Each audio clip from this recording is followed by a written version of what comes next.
Morning students, आज हम करेंगे आपकी एक्सरसाइज 5.3। कुछ बच्चों को डाउट आ रहा था कि मैचिंग में कैसे मैच करते हैं। फर्स्ट वन देखो, स्ट्रेट एंगल। स्ट्रेट एंगल में सबसे पहले आपको इसका कॉन्सेप्ट क्लियर होना चाहिए कि स्ट्रेट एंगल क्या होता है। Straight angle that means 180। एक तो 180 डिग्री का एंगल होता है। अगर हमें मैचिंग में कहीं पे लिखा हो कि 180 डिग्री या फिर revolution 180 degree means half revolution. अब मैचिंग में ढूंढते हैं, लेस देन 1/4 ये भी नहीं है, मोर देन हाफ ये भी नहीं है, हाफ ऑफ अ रिवोल्यूशन मतलब कि आपका सी इसके साथ मैच हो रहा है। तो फर्स्ट का क्या आ जाएगा आपका सी। सेकंड है राइट एंगल। राइट एंगल क्या होता है 90 डिग्री, और 90 डिग्री मीन्स रिवोल्यूशन कितना हुआ आपका 1/4। ओके, तो 1/4 ऑफ रिवोल्यूशन आना चाहिए इसका। तो सेकंड का क्या आएगा आपका answer D, 1/4 of a revolution. Third acute angle, मैंने प्रीवियस वीडियो में बताया था एक्यूट एंगल वो एंगल होते हैं जो 0 डिग्री से ग्रेटर एंड 90 डिग्री से लेस होते हैं। मतलब कि 0 डिग्री आपका कितना रिवोल्यूशन हुआ, अभी तो रिवोल्यूशन स्टार्ट ही नहीं हुआ, लेकिन एक्यूट एंगल अब देखो लेस देन 1/4 ऑफ रिवोल्यूशन मतलब कि 90 डिग्री से जो भी रिवोल्यूशन कम हो गए वो एक्यूट एंगल फॉर्म बनाएंगे। तो आपका फोर्थ का आंसर क्या आएगा, नहीं सॉरी थर्ड का एक्यूट एंगल का आंसर आएगा आपका A, less than 1/4 of a revolution. Fourth one देखो, ऑब्ट्यूज एंगल। ऑब्ट्यूज एंगल क्या बताया था मैंने आपको, ऑब्ट्यूज एंगल मीन्स कोई भी एंगल जो 90 डिग्री से क्या हो ग्रेटर एंड 180 डिग्री से less.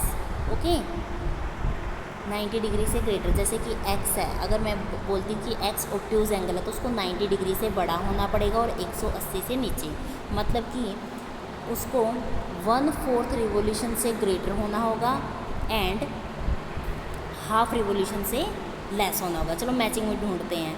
More than half of a revolution ये भी नहीं है, 1/4 ये भी नहीं है, हाफ ऑफ, अब देखो between 1/4 and 1/2 of a revolution. Yes, मतलब कि 1/4 क्या होता है 90 डिग्री एंड 1/2 क्या होता है 180 डिग्री। मतलब जो एंगल आपका 90 एंड 180 के बीच में है वही तो ऑब्ट्यूज एंगल है। तो इसको हम क्या करेंगे, रिवोल्यूशन में क्या होगा 90 मतलब 1/2, 80 मतलब 90 मीन्स 1/4 एंड 180 मीन्स 1/2 रिवोल्यूशन। जो इनके बीच में रिवोल्यूशन में आर्म्स होगी वो आपका कौन सा एंगल बनाएगी, ऑब्ट्यूज एंगल। तो इसकी मैचिंग आपकी आ गई फोर्थ की ई। नेक्स्ट है रिफ्लेक्स एंगल। बचा वैसे भी क्या आपके पास 1 कंप्लीट रिवोल्यूशन मतलब कि 360 डिग्री। और मैंने आपको रिफ्लेक्स एंगल में क्या बताया था कि कोई भी ऐसे मान लो रे आती है, ये आर्म ही होती है ना रे, ये यहाँ से स्टार्ट हुई, मान लो यहाँ से टॉर्च पे, और यहाँ पे लगा है मिरर, तो ये इसके अंदर से जाएगी और फिर यहाँ पे आएगी, मतलब कि इसने यहाँ पूरा रिवोल्यूट किया है।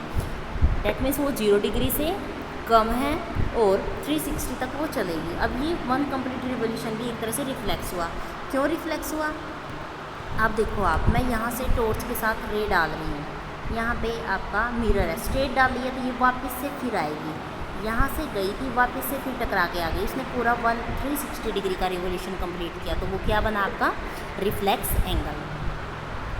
नेक्स्ट देखो सेकंड सम, 2 ही सम थे, बहुत इजीली हो गए, फिर भी मैंने सोचा कि कोई डाउट ना हो आगे, फिर यही कॉन्सेप्ट यूज़ होंगे 5.3 में।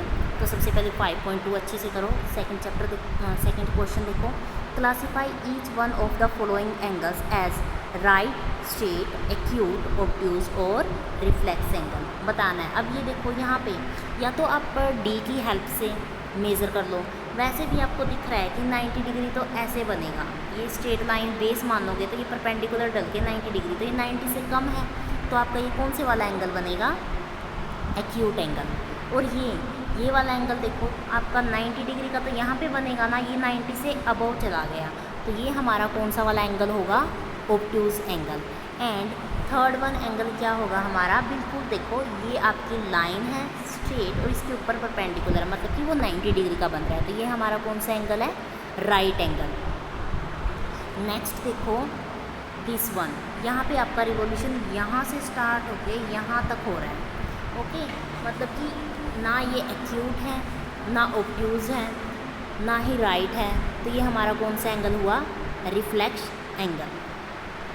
ये हमारा कौन सा रिफ्लेक्स एंगल। इस लाइन में देखो ये वाली लाइन है, ये कंफ्यूजिंग के लिए दी हुई है, इसको मत देखो, सिर्फ ये वाली रोटेशन देखो। और ये वाली रोटेशन किसकी होती है 180 degree, that means straight angle. आपका कौन सा एंगल होगा स्ट्रेट। यहाँ पे एक शेप बनाई हुई है आपकी एम टाइप की, तो एम में सबसे पहले इतना पार्ट देखो, ठीक है। अगर मान लो ये आपका बेस है तो 90 के लिए यहाँ पे, और ये तो 90 और स्ट्रेट लाइन के बीच में है, तो आपका ये कौन सा एंगल होगा एक्यूट एंगल।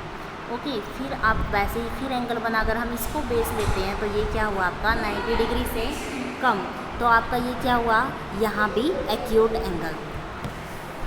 आपके क्वेश्चन पूरे हो गए हैं। Thank you, have a nice day.